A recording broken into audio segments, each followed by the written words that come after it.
D ward UC कोटड़ो ward 4 जो सदर आहियां। हिन वक़्तु असांजे हिन ॻोठ जी वाटर सप्लाई जा बि नज़ारो तव्हांखे ॾेखारे रहियो आहियां। हीउ ॾिसो हाल जेको मुसलसल एप्लीकेशनियूं ऐं मुसलसल मैसेजिस पंहिंजे लीडरशिप ते ऐं पार्टीअ जे सदर ते ऐं PS जे सदर खे बि कंदो आयो आहियां, पर अञा ताईं को रिस्पॉन्सली मिले कोन थो। सम्झां थो हीउ जेको लिंक रोड खां हिन पासे जेका बि ॻोठनि, जीअं ख़ैर मोहम्मद ख़ासकिली ॻोठ थियो, यूसुफ बलोच ॻोठ थियो, करीमबख्श ॻोठ थियो, अब्दुर्रहमान जोखियो ॻोठ थियो, हाजी अहमद आहिनि, उहे बि हल कोन था थियनि।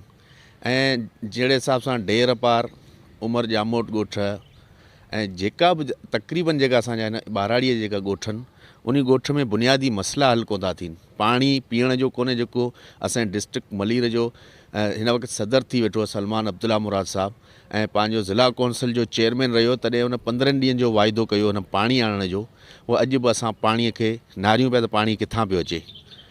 ऐं ॿियो नंबर, असांजे हिन जेको ॻोठ आहे यूसुफ बलोच ॻोठ में असांजो मिनिस्टर साहब जो वाइदो आहे बिजलीअ जो, अञा ताईं उहा बिजली बि असां ताईं अञा कोन पहुती। आसरा आइन हिन हफ़्ते थी अचे, हुन हफ़्ते थो अचे, इहे कम थींदा रहंदा। पर साजिद साहब खे हिन शइ जो आगाह बि करे चुको आहियां त साजिद साहब असांजा बुनियादी जेका मसइला आहिनि उहे हल करियो। असीं ख़ुशकिस्मत आहियूं, तूं असांजे हल्के जो मिनिस्टर बि आहीं, पर मिनिस्टर जे हूंदे सूंदे असांजा बुनियादी मसइला हल कोन था थियनि। हिन में असां ॾिठो वञे त बिजली असां वटि 11,000 जी तार मटे पई, पर असीं हिन बिजलीअ खां महरूम आहियूं। पाणीअ खां असां महरूम, गैस खां असां महरूम। असांजे वाटर सप्लाई जा हालत अहिड़ा थी विया आहिनि, माना गैर फ़ाल आहिनि, फ़ाल ई कोन्हे। ज़िला कौंसिल जो मुलाज़िम केरु हिते वाटर सप्लाई जो, उहो अचे, असां ॾिसूं। ऐं असां एडमिनिस्टर नूरसन साहब सां इहा बि गुज़ारिश करियूं था त तूं पंहिंजी हिकिड़ी टीम खे मोकिल, असांजे ॾिसे बुनियादी मसइला जेका असांजा जाइज़ मसइला आहिनि उन्हनि खे करे, नाजाइज़ मसइले खे असांजे कम खे रोके। ऐं पंहिंजो ज़िला कौंसिल जो जेको चीफ ऑफिसर अयाज़ हमीद बलोच साहब, उन सां बि गुज़ारिश था करियूं ऐं पंहिंजी हिकिड़ी टीम मोकिलियो।